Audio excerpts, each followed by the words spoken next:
हम लोग 80 में से केवल 73 जिता पाए, लेकिन राजस्थान ने 25 में से 25 जिताने का काम किया है। इसलिए राजस्थान में जो भारतीय जनता पार्टी के प्रति लोगों का झुकाव है, समर्थन है, वह बहुत बड़ा समर्थन है।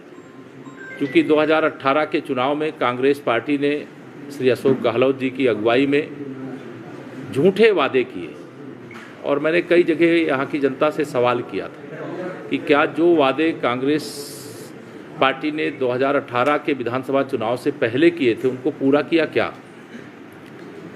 लोगों का एक तरफ से हाथ उठता है कि केवल धोखा हुआ, विश्वासघात हुआ, इसलिए कांग्रेस को हम हटाएंगे और भाजपा को पूरी ताकत के साथ लाएंगे।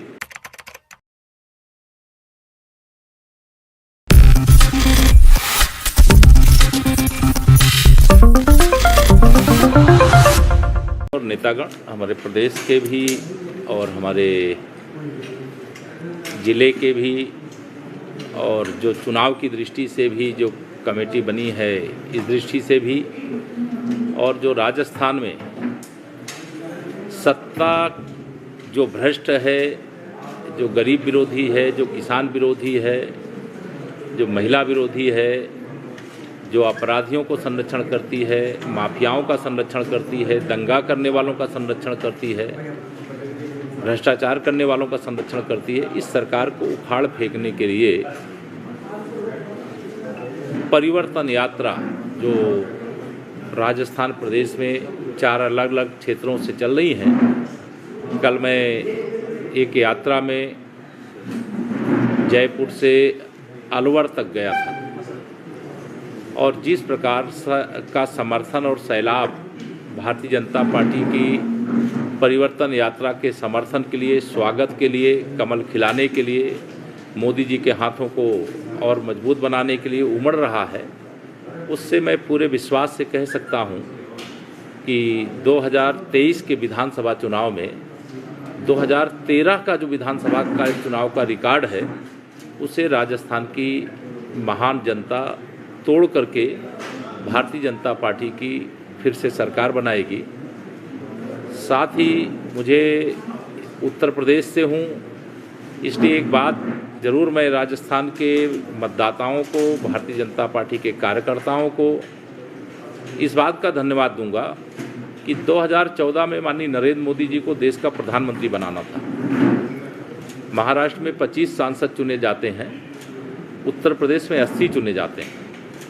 हम लोग 80 में से केवल 73 जिता पाए, लेकिन राजस्थान ने 25 में से 25 जिताने का काम किया है। इसलिए राजस्थान में जो भारतीय जनता पार्टी के प्रति लोगों का झुकाव है, समर्थन है, वह बहुत बड़ा समर्थन है। क्योंकि 2018 के चुनाव में कांग्रेस पार्टी ने श्री अशोक गहलोत जी की अगुवाई में झूठे वादे किए और मैंने कई जगह यहाँ की जनता से सवाल किया था कि क्या जो वादे कांग्रेस पार्टी ने 2018 के विधानसभा चुनाव से पहले किए थे उनको पूरा किया क्या। लोगों का एक तरफ से हाथ उठता है कि केवल धोखा हुआ, विश्वासघात हुआ, इसलिए कांग्रेस को हम हटाएंगे और भाजपा को पूरी ताकत के साथ लाएंगे। मेरा तो यह मानना है कि राजस्थान में जनता का मूड और भारतीय जनता पार्टी के संगठनात्मक अभियान दोनों के आधार पर जैसे लोकसभा का रिजल्ट है वैसा ही विधानसभा का भी परिवर्तित होता हुआ दिखाई दे रहा है। मैं यह भी आज कहूँगा कि कोई चुनावी वादे चुनाव से कुछ दिन पहले करने से उसका कोई परिणाम नहीं होता है। आप सब इसके गवाह हो।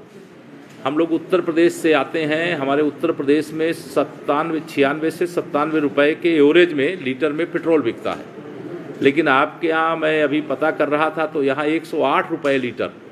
ये 11 रुपये लीटर का जो बोझ है जनता के ऊपर, इसका तो कांग्रेस को हिसाब देना पड़ेगा। और कांग्रेस और भ्रष्टाचार ये एक दूसरे के पर्याय हैं। कांग्रेस हो और भ्रष्टाचार ना हो, ये हो नहीं सकता। भारतीय जनता पार्टी भ्रष्टाचार मुक्त भारत के लिए, भ्रष्टाचार मुक्त राजस्थान के लिए, गरीब कल्याण के लिए, किसान के उत्थान के लिए, महिलाओं के सशक्तिकरण के लिए मजबूती से जो काम जहां हमारी सरकारें हैं वहां हमने किया है और वहां का परिणाम वहां की जनता देख रही है।